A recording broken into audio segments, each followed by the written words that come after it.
Hi, നിങ്ങൾ profile light ചെയ്യുന്നവരാണെങ്കിൽ ഈ ഒരു വീഡിയോ ഒന്ന് കണ്ടു നോക്കുക. ഇപ്പം ഞാൻ എടുത്തിരിക്കുന്നത് എയ്സിൻ്റെ 240 LED ഉള്ള 12 എമ്മത്തിൻ്റെ LED 5 മീറ്ററിൻ്റെ ഒരു സ്ട്രിപ്പാണ് എടുത്തിരിക്കുന്നത്. 17 വാട്ട് പെർ മീറ്ററാണ്. അതേപോലെ എടുത്തിരിക്കുന്നത് 5 ആംപിയറിൻ്റെ ഒരു ഡ്രൈവാണ്. അപ്പോൾ ഈ ഡ്രൈവ് ഞാനിതിൽ കണക്ട് ചെയ്തിട്ടുണ്ട്. അപ്പോൾ നമുക്കൊന്ന് ഓണാക്കി നോക്കാം. 68 വാട്ടാണ് എടുക്കുന്നത്.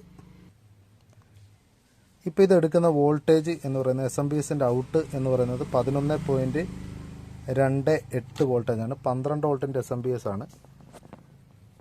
ഈ SMPSൽ നമുക്കിനി ഈ ഇതിൻ്റെ ഔട്ടിലുള്ള വോൾട്ടേജും കൂടെ ഒന്ന് ചെക്ക് ചെയ്ത് നോക്കാം.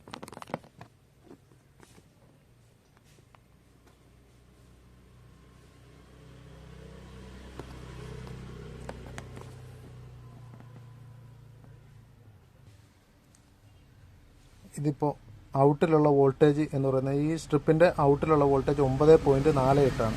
അതുകൊണ്ടാണ് ഇപ്പോൾ ഇത് വാട്ടേജ് കൂടുതൽ എടുക്കുന്നത്. ഈ SMPSൻ്റെ മാക്സിമം പവർ എന്ന് പറയുന്നത് 6 വാട്ടാണ്. ഇനി നമുക്കൊരു 10 ആംപിയറിൻ്റെ ഡ്രൈവ് ഒന്ന് കണക്ട് ചെയ്ത് നോക്കാം. ഇപ്പോൾ കണക്ട് ചെയ്തിരിക്കുന്നത് 10 ആംപിയറിൻ്റെ ഒരു ഡ്രൈവാണ്. അതേപോലെ സെയിം ലൈറ്റ് തന്നെ നമുക്കൊന്ന് ഓണാക്കി നോക്കാം. 225 വോൾട്ടാണ്. 65 വാട്ട് എടുക്കുന്നുണ്ട്. ഇപ്പോൾ ചൂടാകുന്നുണ്ട്. ഇനി നമുക്കിതിൻ്റെ വോൾട്ടേജും കൂടെ ഒന്ന് ചെക്ക് ചെയ്ത് നോക്കാം. ഔട്ട്പുട്ടിലെ വോൾട്ടേജ് ഒന്ന് ചെക്ക് ചെയ്ത് നോക്കാം. ഇപ്പോൾ ഔട്ട്പുട്ടിലെ വോൾട്ടേജ്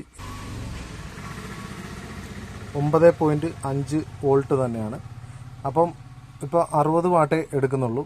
നിലവിൽ 60 വാട്ടാണ് എടുക്കുന്നത്. അപ്പം LED സ്ട്രിപ്പ് കണക്ട് ചെയ്യുമ്പോൾ മാക്സിമം ആംപിയർ കൂടിയ ഡ്രൈവ് തന്നെ കണക്ട് ചെയ്യാനായിട്ട് ശ്രമിക്കുക.